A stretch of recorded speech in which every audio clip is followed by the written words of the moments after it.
Hey everyone, welcome to the Fortress of Solitude podcast. I'm your host, Sergio Pereira, and today I'm joined by a very special guest, Gregg Katzman. And if you are not following Gregg on Twitter, Gregg is somebody like I really, really dig. Like seriously, he's one of my favorite people on Twitter. Not only is he Valiant's Entertainment's marketing manager, but he also used to be a writer for Comic Book Resources and Screen Rant. And I passed across a few times. We've known each other for a couple of years. And today, I've got Gregg on the show because we both share mutual love for the Teenage Mutant Ninja Turtles. So naturally, I had to get him on the show. Now, Gregg, how are you doing today, man? I'm doing well, especially after that ridiculously high praise. That's very kind of you. Thank you. It's just the truth. Well, thanks, man. I appreciate it. And I enjoy following you on Twitter as well. Like I told you before yesterday's interview that you recorded with Tim Seeley for Bloodshot, your New Year's tweet about the Mortal Kombat movie was my favorite one because it was a nice reminder that that's on the way. And I am looking forward to that, despite knowing basically nothing about it aside from casting.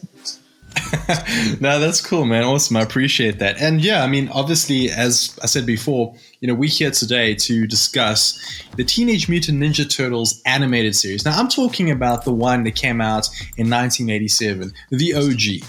I'm not talking about the 2003 one or the one that came out much later. I think it was 2012, the one that was on Nickelodeon, or even the brand new one, The Rise of the Teenage Mutant Ninja Turtles. I'm sure we know probably throughout this conversation, we will touch upon, some of those adaptations and versions of the Ninja Turtles because you just cannot avoid it. But Gregg, I need to ask you, when was your first introduction to, the Ninja Turtles and TMNT? Was it the animated series or was it something else? Was it another medium? So knowing that we were talking Turtle Power and our history with the franchise, I actually called my parents this morning to ask them if they recall whether my first experience with Ninja Turtles was with a toy or the cartoon. Because I was born in 1985. As you know, the cartoon came about 2 years later. But I was fortunate enough to be a Toys R Us kid. So I was lucky enough to go to Toys R Us every now and then. So I honestly didn't recall if it was a Ninja Turtles toy that caught my eye first or if I saw an episode of the cartoon. But my parents said they believe it was the cartoon because that's what really stemmed my interest in everything else. My interest in Marvel was brought about by X-Men, the animated series, and Spider-Man, Ghostbusters, the cartoon. I loved that, and then went on to buy all the toys. And it was the same thing with Ninja Turtles, apparently. It was the 1987 cartoon. I wish I could tell you I remember the episode I watched, but I do not. I just know that I was all about Turtle Power as a kid, and that experience turned me into a lifelong Turtle fan. That's really cool, because, our history is very similar there. I was also born in the same year, and I remember just being tuned in at that stage the Ninja Turtles were not on TV at a stage in South Africa. We were still getting cassettes, especially at our video stores, to rent out. That was the main thing at that stage because our pay TV channel, it only really started up towards the late 80s. That was the time it really started up. So before then, it was kind of you always had to get it from your video store to rent out the tapes. But I still remember seeing all these images of these bright colored turtles, with obviously the different color bandanas that they have, and you just get sucked into that. And for me, that was one of the things. I just saw all these images everywhere, and then suddenly, you go to your video store, and here's the cassette tape. I still remember the one. It had Shredder on the front, and it had the Technodrome in the background. It was kind of almost like a caramel sort of color that was going on there, some scheme. And I just completely I was losing my mind over this. And then, yeah, as you mentioned, those toys. I can't say there's every Christmas I wanted one of them. For sure, man. Yeah, I have such happy memories of playing with the Technodrome that, you've opened in half. I saw the Ghostbusters Firehouse. Unfortunately, I don't think we still have any of those at my parents' place since we moved multiple times. And obviously, I wasn't playing with them for a very long time. But yeah, all the toys. And the like you said, one of the cool things about this franchise was not only the character design, designs immediately appealed to kids, but there were so many layers beyond that that could have immediately make you say that one's my favorite and make you gravitate towards a character, whether it was the distinct personality that each had, the color that each had, or the weapon that each had. I think each of those played a key role in determining who was your favorite turtle as a kid, and that made you feel a little more connected. And then they just kept having fun with, the absurd mutant villains and the variations of toy lines where it was basically reusing the same model but changing a few things. But we ate that up as kids, and it worked. So good on them for really taking over the world with turtle power. No, definitely. And I mean, that's an interesting point. I mean, you think about the Masters of the Universe toy line as well, similar thing. It just had a whole bunch of characters and there's always more to get into. And I remember the Ninja Turtles, it's the same thing. And obviously, because it was so closely connected to the animated series in terms of, like, they'd introduce, obviously, the characters in the show, and then there'd just be a toy that would come out in the next line.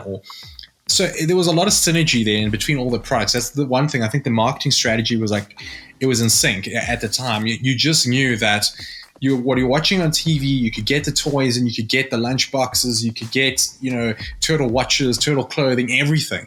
And I think that for me was something that the animated series did right, which obviously, you've also touched upon there. And obviously, what else do you think at that stage for you? Did you think the animated series did better than anybody else at that stage? So I don't recall exactly what other cartoons were running at that time. It was obviously before some of my other favorites like X-Men, Spider-Man, and Batman.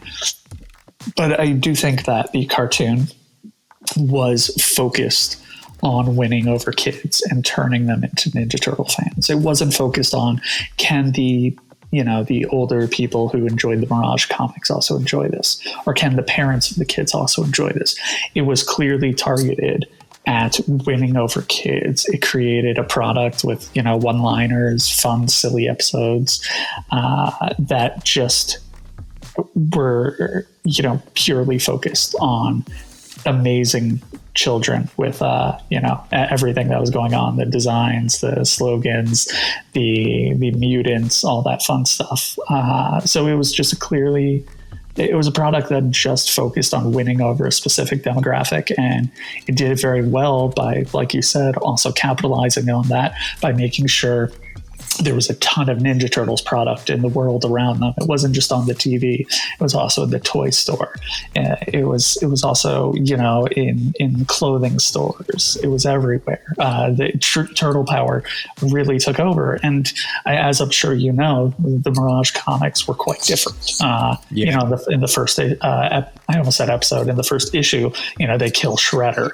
I think it's Leonardo stabs him, and then Shredder is going to use a grenade. Donatello throws the bow staff, hits the grenade, hits Shredder. Shredder falls off the building while holding the grenade and blows up.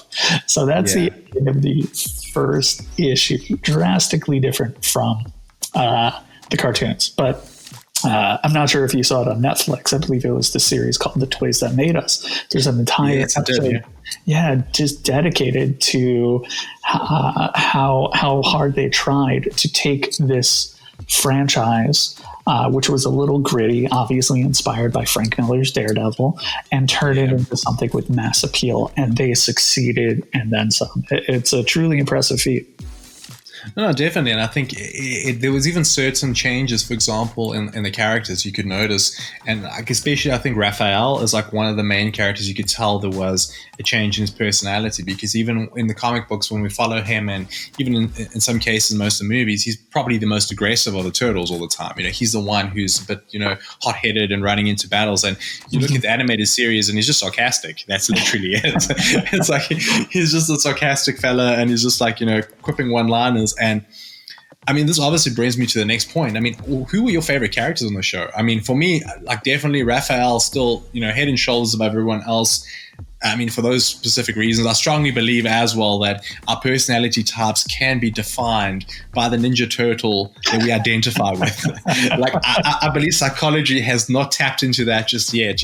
Instead of doing all these other tests and, trying to think about, like, we don't need to do any other tests. It's literally here. Which Ninja Turtle do you identify with? It'll tell you everything you need to know about the person. So I wish I could say that there was a lot of thought that went into picking my favorite as a child, but there was not. I did not pick them because it was my favorite color or the personality resonated with me. I picked Donatello, and I think ultimately it's because of the bow staff. It felt like an underdog weapon.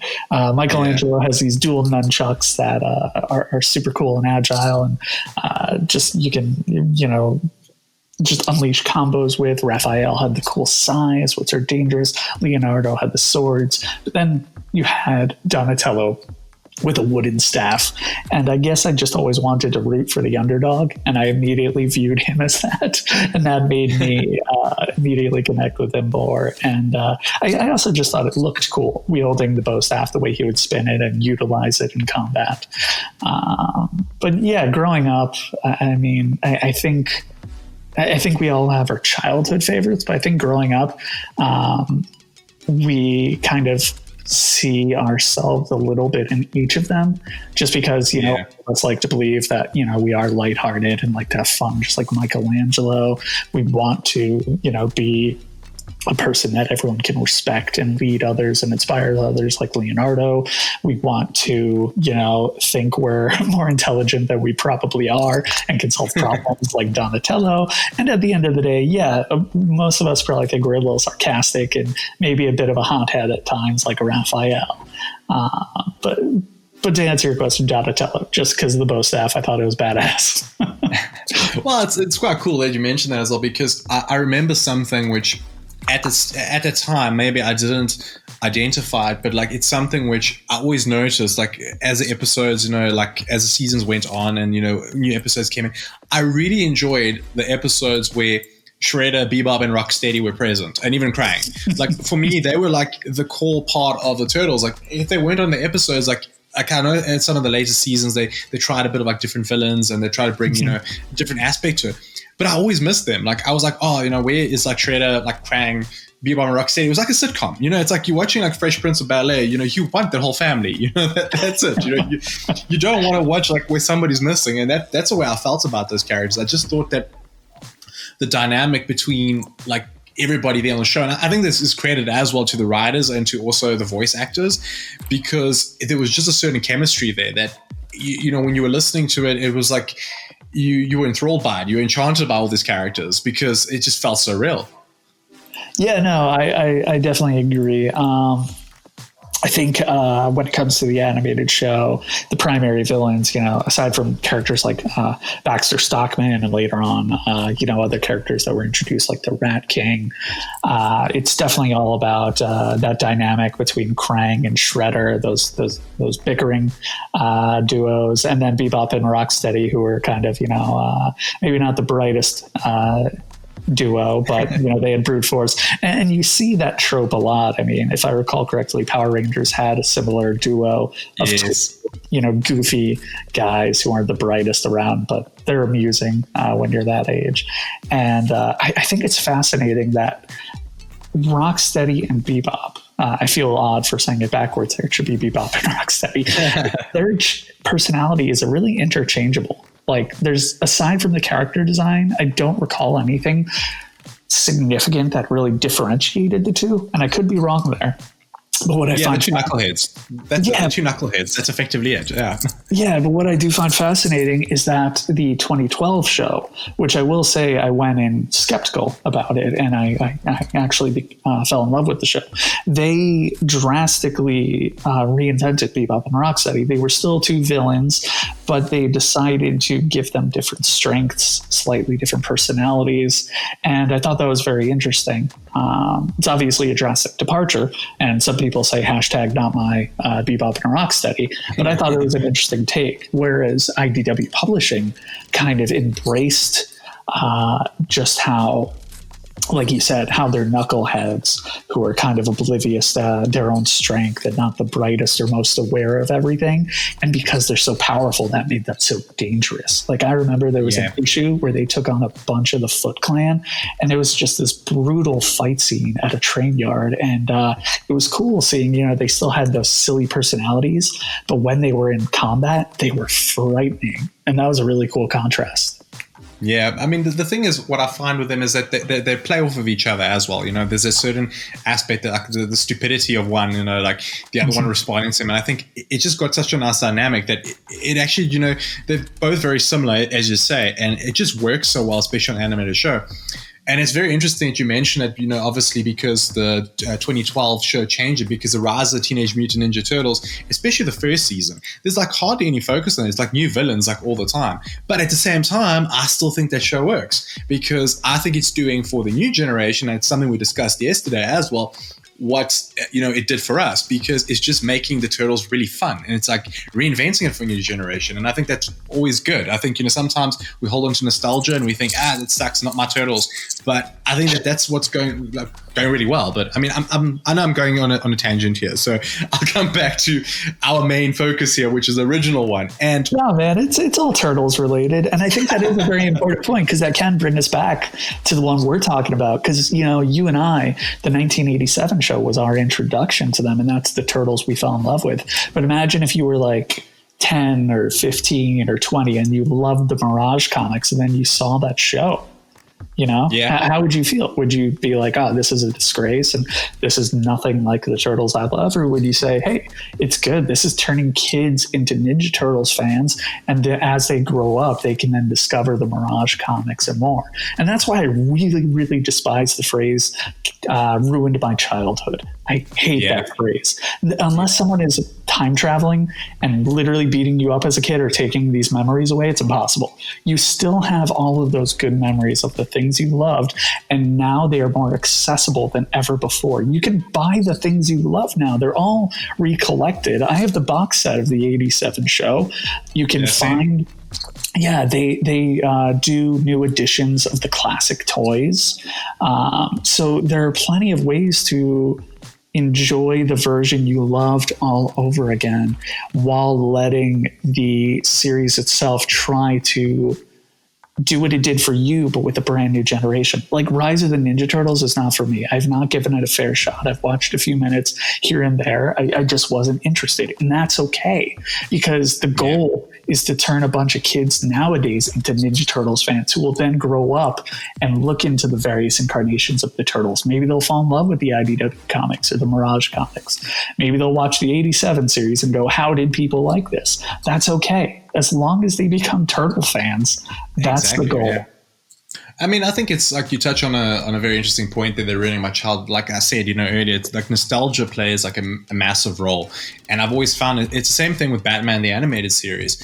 So many people hold on to that. They're like, that is it. That is the pinnacle of, you know, the character, that nothing else can touch it. But then you go on a few years later and you look at something like the Batman, which I think was really, really good. And I don't think a lot of people gave it a shot. I thought it was really good animation. It did a few things different. Then you go to even Beware the Batman, which I'll be honest, I was really skeptical about initially, because of like the three, you know, like the CGI sort of stuff that they were doing. I wasn't like, it looks a little bit, you know, silly to me. But after watching a couple of episodes, I was wrong. I was like totally wrong. I was like, this is pretty good. And then Batman, the Brave and the Bold. And as you say, it's all different iterations that will help different generations like fall in love with these characters. But even now, talking about that, and, you know, we've delved into like superheroes now as well, and all the different adaptations.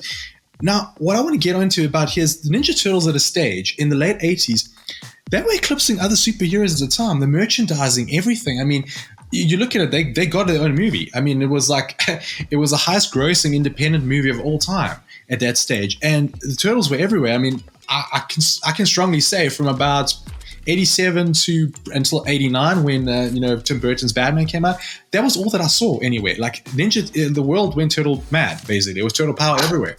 Do you think I mean, obviously growing up in the US, did you feel that around you as well? Did you feel there was a lot more emphasis on the Ninja Turtles versus other superheroes at the time? Yeah, absolutely, man. Growing up, Turtles were incredibly popular. And I think that's because it felt like a fun thing that was super accessible. You know, all the other superheroes have decades worth of histoy. And crisis of identity, crisis on infinite Earths, as we say. How many infinite Earths do we have?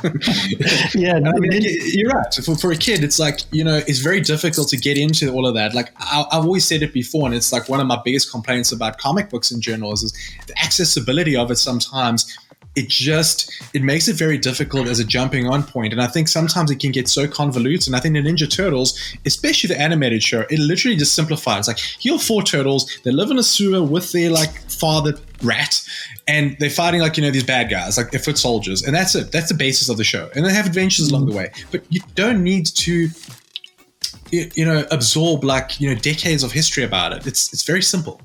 Yeah, it sure is. And then there's also sometimes, the villain of the week element with different mutants. I mean, speaking as the marketing and publicity manager of Valiant Entertainment, I do believe accessibility is very important, which is why it's wonderful that the Valiant universe only started in 2012 now. But agreed, but I get your point. And I mean, you're 100% right there. It's like, I'm not saying it's every single comic book publisher out there. It's like, I've just said, just in general, I think there's a lot of writing that's been going on lately. I think that the comic book industry as a whole has figured it out that, okay, this is very difficult to get new fans to jump on board. And I mean, I've had it. Like, I've had, a lot of friends say to me, I'd love to start comic book, getting comic books again, but I just don't know where to start. And I can say, no, start at this reboot because it's eventually going to get rebooted in 2 years from now anyways.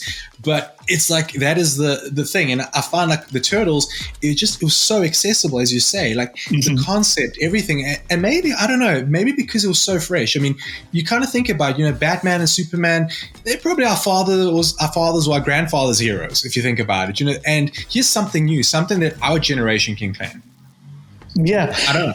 No. That totally makes sense. And here in the United States, definitely felt like there was definitely a lot of turtle mania, so to speak. One of my happiest memories as a kid, I was lucky enough to go to Disney World with my parents when I was young. I think I was 6, maybe a little older. And I went there. I think it was called, I don't remember what the theme park was called, if it was MGM or Hollywood, whatever they called it back then. But there were people in Ninja Turtles costumes, and there was a turtle van. And I remember seeing them and getting pictures with them and getting them to sign my autograph book. And that's one of my happiest childhood memories, is meeting the Ninja Turtles. They were immensely popular. They were accessible.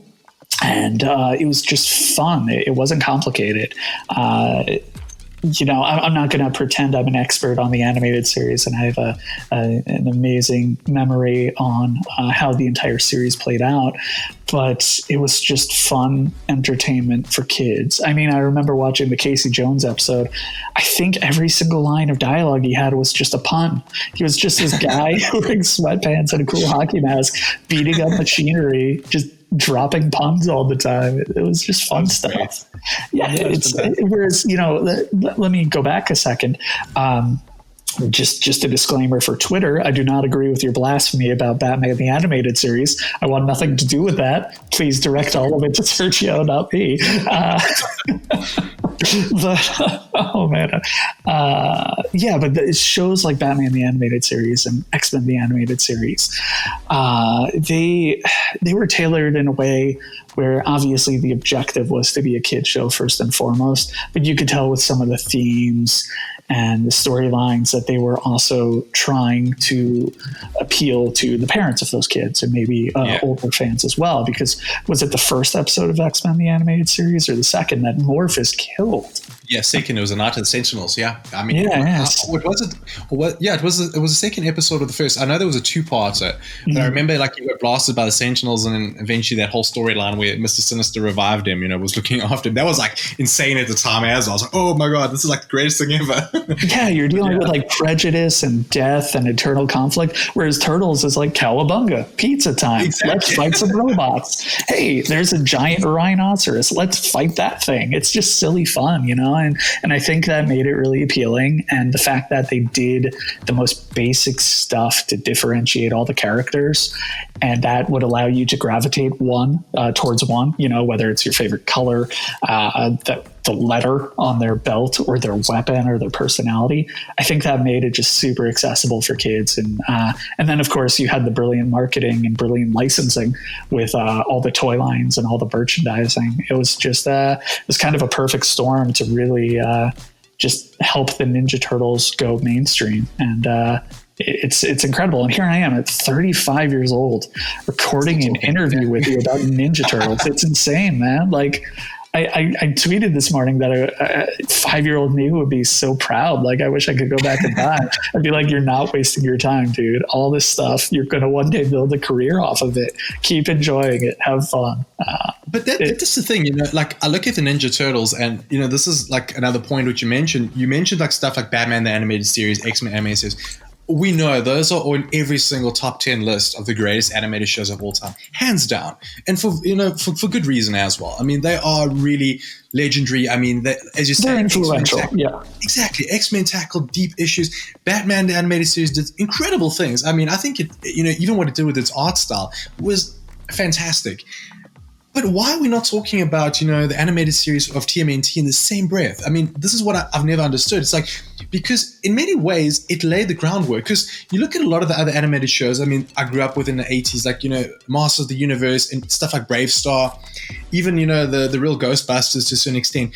You could always get the feeling that they were purely there to push toys. Like the animations, they were fun. And like, especially when you're younger, you watch it, it's fun. And you're like, okay, this is great.